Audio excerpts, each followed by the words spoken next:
هرات کې بیا زلزله شوې، لسګونه ټاپیان روغتونونو ته لیږدول شوي دي. د افغانستان د لویدیځ هرات په زنده جان ولسوالۍ کې نن یکشنبې سهار یو ځل بیا د زلزلې د څو پرلهپسې او نسبتاً ځواکمنو ټکانونو خبر ورکول شوی دی. هرات کې د طالبانو امنیتي قوماندانۍ د هرات روغتون د مسؤلینو په حواله ویلي تر دې دمه 2 مړي او 125 ټپیان دغه روغتون ته لیږدول شوي دي. د روغتون مسؤلینو ویلي دا شمیر ښایي لوړ شي. دا زلزله د ایران مشهد او د افغانستان پولې تر څیرمه د ایران ځینو نورو ښارونو کې هم محسوس شوې.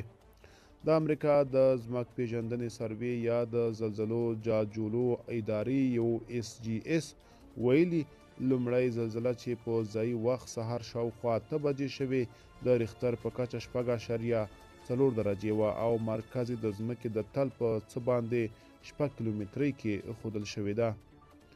دویمه زلزله چې نږدې نیم ساعت وروسته شوې د ریختر په کچه 5.5 درجې ثبت شوې او ویل شوي چې مرکز یې د ځمکې له سطحې 12 کیلومتره لاندې و.